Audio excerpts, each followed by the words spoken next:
So what's up? How you doing today? In this video, we're going to take a look at the guitar solo for Cumberland Blues by the Grateful Dead. We're going to look at 5 different positions and ways that we can focus on different things in each one, just to give us some framework, give us some ideas. We're not going to break down lick by lick anything Jerry did, but a lot of this is the same stuff that he did. And hopefully you like some of it and you can make it part of your own, but it gives you ideas that you can come up with your own as well. So I'm going to break down each part as we go. But first, let's just give a quick little listen to an example of the first one, break it down, and we'll do the same thing throughout. And at the end, of course, if you know my videos, got to practice back and track or try it yourself. So let's listen to the first one and then figure out what's going on.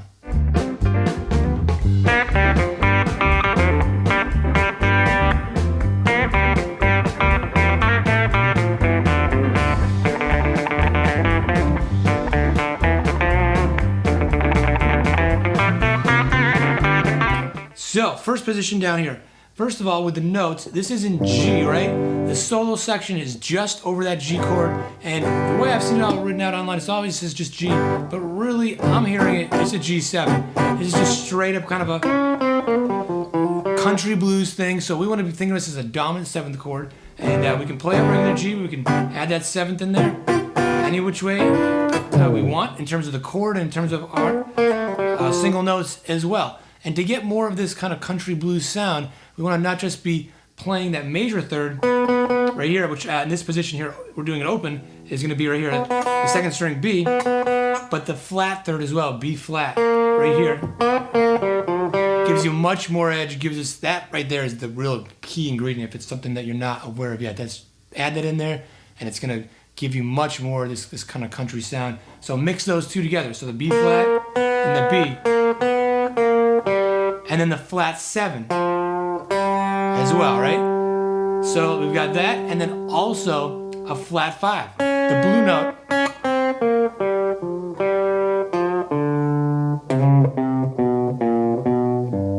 And that just gives us that sound so much more. So that's the position, that's the overview of the notes. And the key thing to focus on here is open strings. So a lot of people forget about those open strings. They sound great, especially in a style like this. So we can just do it all right here. Or we can...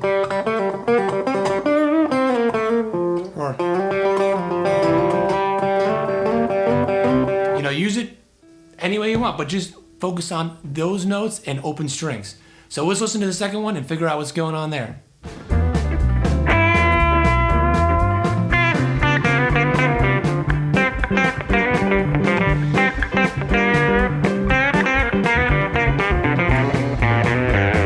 So what we're doing here is we're now taking the same notes, but playing it up in the next position, up here. So we got all these notes.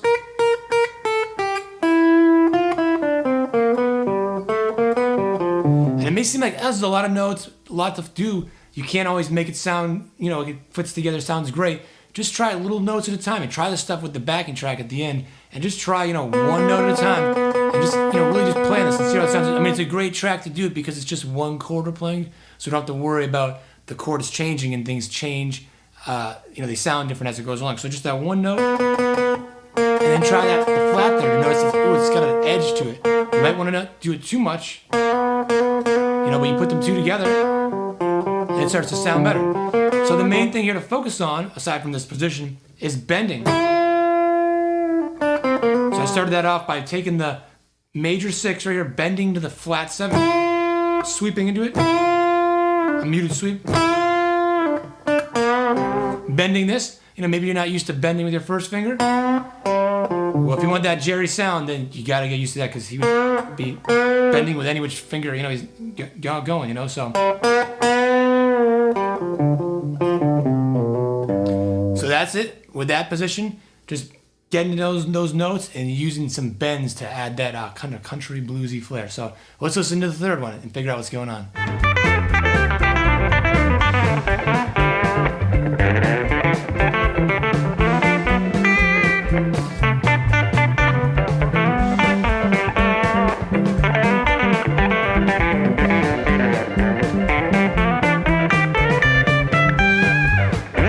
So this one's a little different, not exactly one position. This is a diagonal, just G major pentatonic. So the opposite of playing all these notes, the flat third and all that stuff. Let's just try the major pentatonic. We can add these other notes too, but for now, just keep it simple. And we're just sliding across these different kind of sweet spots of these different positions. And then the main thing here, you could guess, slides. Focus on that technique of... Once you get that on your fingers, it's so easy to make it sound good. And we could also add in some other notes, you know? Add that flat third in there. You know, jump up and up to there. But the main thing is, yeah, getting across those diagonal patterns and then throwing in some slides and just sliding and slipping around, you know? So let's check out the fourth one. We're going quick here.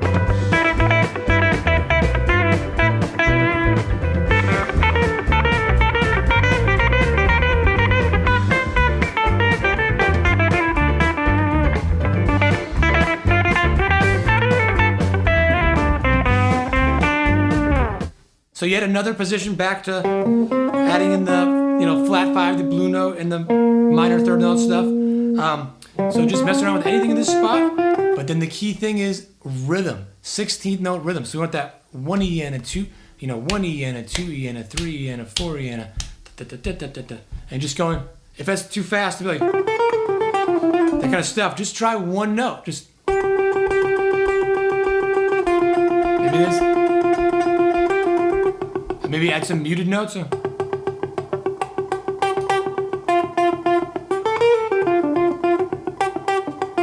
know, it's like a lot of people that will be playing really fast like this, you may think that they're just kind of playing different notes the whole time, but sometimes, but not always. Sometimes it may be, you know, some muted notes thrown in there, or a lot of the same note over and over.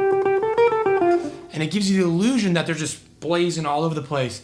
But they're just playing a lot less different notes than you think, more just kind of down to just, you know, small number of things, but they got that rhythm going. So work on that rhythm and other rhythms too, but get used to really getting in the pocket with a good steady stream of notes here. It's just got that really bluegrassy sound where it's just a constant flow of notes at times. You know, we don't want to be going nonstop, but have still some good clear phrases, but sometimes those phrases just kind of pop, pop, pop, pop, you know, just going with those 16ths. So on to the last one. Let's check it out. Let's give it a listen first.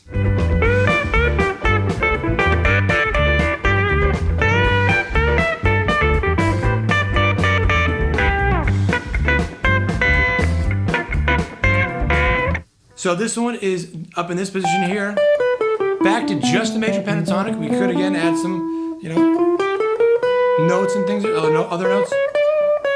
But let's stick to just this and doing some bends again, kind of country sounding bends. You might want to use your finger and your pick, or just your fingers for this, or you can just pick across, it doesn't matter. But try playing this D right here. This is stuff that, you know, a lot of people are already maybe familiar with, like, oh, I've done that, or at least sounds familiar, you know. But how well do you really know it? We can always practice stuff, always, myself included. Try to practice these things and get better at it. So maybe, you know, kind of get this note and then some bends, and kind of go down the scale, keeping that note right, that D. And then maybe this one here.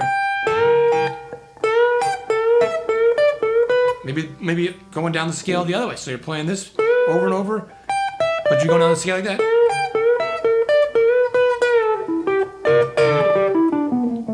So try messing around with that stuff. So hopefully that helps give you some ideas. There's just 5 different positions.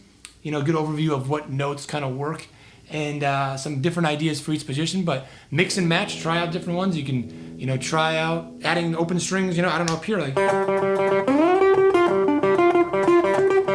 you know, see what works. Maybe it doesn't work that well, maybe it does.